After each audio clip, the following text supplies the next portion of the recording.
Now we discuss challenges on what typically I experience in my consulting gigs na for almost 2 decades, no, when they said, let's move to the cloud, mas secure doon, or it will solve all our problem.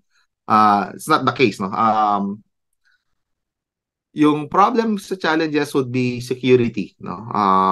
One of the main issues na encounter security. They thought that if I get hacked, no, I just get my data, ship it back to the cloud, to the cloud, and then instantiate it there, and I'll be okay. No, but that's not the case kasi hindi mo naman inayos yung issue, no. And the cloud, while meron kang provisioning for WAF, there's a cost. You have to tune it. You have to configure it properly, and they don't usually do that, no. Usually default lang yung on nila, tas they think that's okay.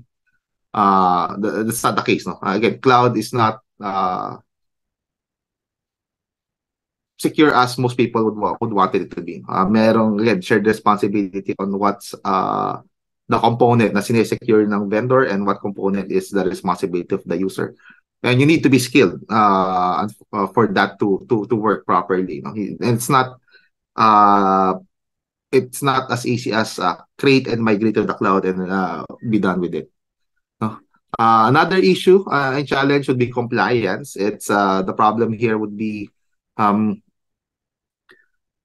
some regulations won't allow us to move data to the cloud. No?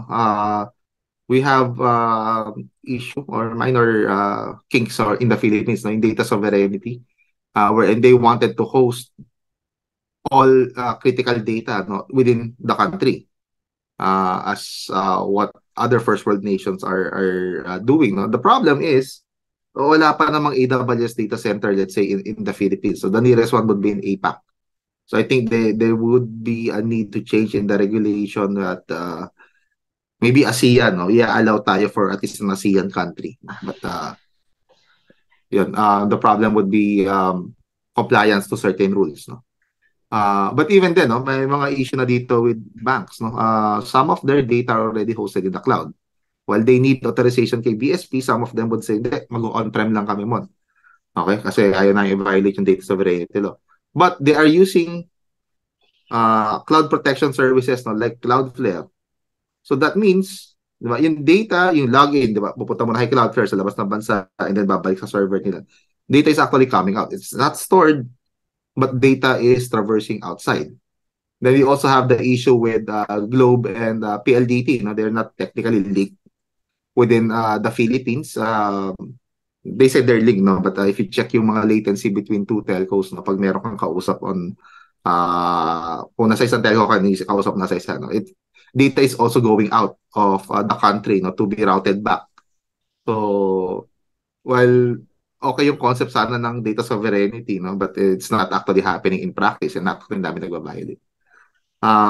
Another issue, vendor lock-in. This is when, of course, sanay ka na sa AWS, yung skills mo is AWS, pero meron pa na service na okay or mas okay pala yung price ng, let's say, some niche cloud provider. Let's say, you computed Linode, no? Lahat pala ng kailangan mo, kayang gawin ni Linode at half the price. Problem mo. Wala kang skill set sa Linode, no? Lahat ng alam mo is nandito sa Linux, no? So, paano yan? Ay, sorry. Sir Noel, pwede pa mute po.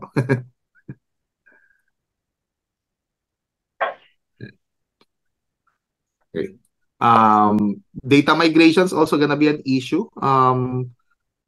Aside from vendor lock, let's say mag-shift ka ng different cloud provider, that's a problem. Or mag-shift ka from on-prem to cloud. If you have terabytes of data, no, and you don't have the bandwidth, that might take a few weeks or even a month. No? Some cloud providers have a service na you could ship them a hard drive. No? So again, mas malaki yung bandwidth na. No? 8 terabytes of hard drive, lagyan mo natin data mo. Ship mo to Singapore and then load nila yung hard drive. So that's the easy approach. Of course, you don't want to send unencrypted data. Usually, password protected yun, encrypted blob. Once na na-load, tsaka mo palang i-decrypt sa instance mo yung data. No? So, but that's done. But they haven't considered it and coupled that with the bandwidth. No? Yung mga nakita ko organizations that migrated to the cloud, na sabi nila, hindi, mas efficient yan. Okay.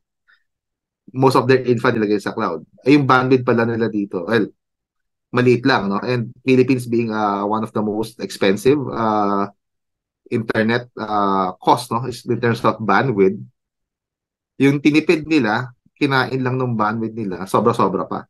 And aside from that, may latency pa yung system nila, which again, they weren't able to consider when migrating to the cloud. So, security incidents, no? Again, cloud is not without fault, no? This one, AWS, no? Well, it was 2014, so almost a decade ago, no? May mga console breaches on AWS. Not the fault of AWS, but more of negligence, either na phish or basic credentials ng organizations, no, like CodeSpace allowed threat actors to access and basically delete lahat ng infrastructure ng CodeSpace that's hosted in AWS. Hence, may mga designs of cloud that would use multiple vendors, no? Parang may AWS ka pero sinisync mo yung data to Azure. Okay, para lang in case one gets compromised or outage, no? You still have your data. It's not gonna be working live immediately. Parang you could call it na hindi siya warm, cold backup, no? Or cold redundancy. But at least you have your data there, no? If you want a recent incident, no, check out Nordic Cloud, tsaka Azero Cloud. This was just last week, no? They were compromised and their data was encrypted, no, by ransomware operators, and they're now selling the key back to decrypt, no? Again, this was just last week. And they are not paying, but they don't know how to get the data back. So there's a chance that they might close shop, no? Kasi I mean, who would trust them at that point, no? Kung mga kliyente nila is yung data mismo nawala. Hence, ganun pa rin. You have a cloud, but diba, yung data and backup mo, meron ka pa rin dapat copy on-prem, no? Kasi that's something tangible na you could bank on pag may nangyari. Makaka-restore ka ng operations, no? So, it's not all cloud, no? Tapos aandar yan as is, no? Now, again, the ICT, they have a cloud-first policy. May mga discrepancy on how this is gonna be implemented, but some systems are hosted in AWS. But now, again, my questions with, is that in accordance with data sovereignty? Okay. Likely not, kasi abroad yun. So, interesting to discuss and expound this or Open RAN, no? Especially with cloud deployments. As with AWS compliance, no, they are saying that they are compliant, no, to BSP Circular 982, no, for banking and financial law, including Data Privacy Act, no. Yun though is this would still be hitting on yung data sovereignty law.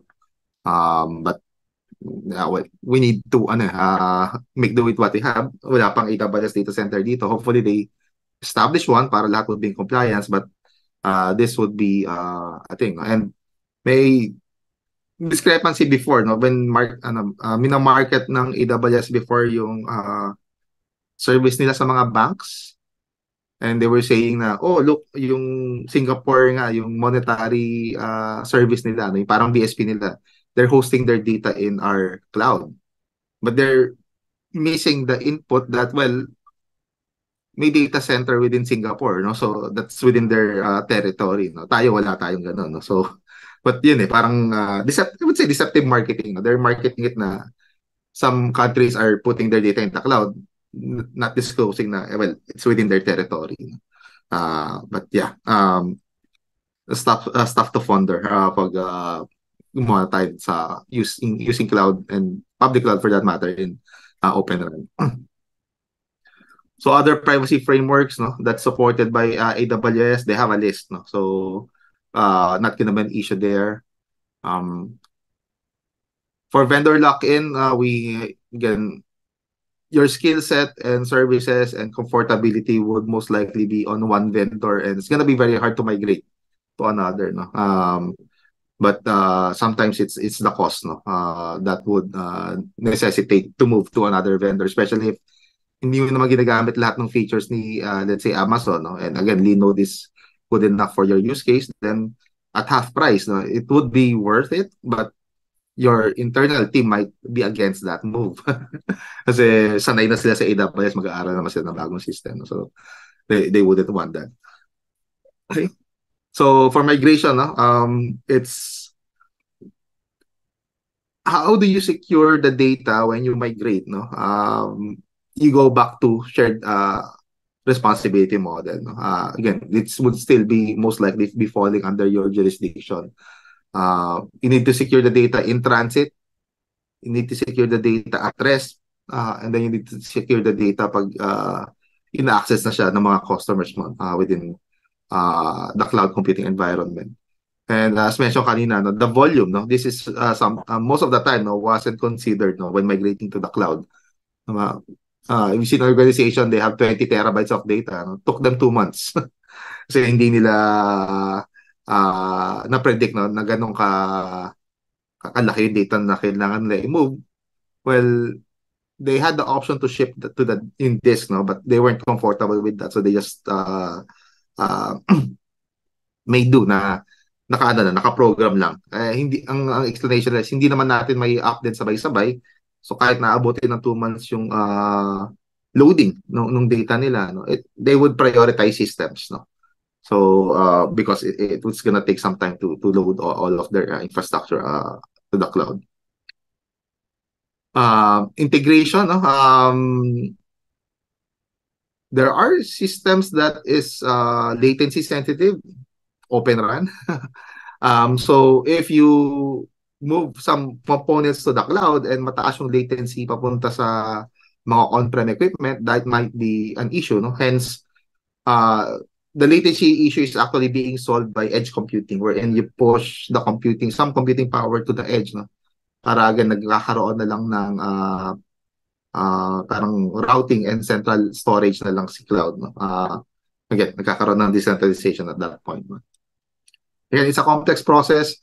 A lot of the times it's the bandwidth, no? Hindi nako-compute yung cost and latency and time, no, when doing cloud migration. So we will need to consider that. But if open RAN deployment and cloud na to begin with, then at least that's not gonna be an issue. Yung volume, no? But latency would still have to be greatly considered, no? Especially for low latency requirements ng radio network. As mentioned, no, we have the most expensive bandwidth. Well, almost. Nasa top 2, 3, 4, top 5 tayo, no? For Asia, actually. And mas mahal pa tayo sa Japan, no? Na sobrang high capacity ng bandwidth nila, tapos mas mura. So, saya si Ma'am Raquel. Enjoy siya ng gigabits na walang problema.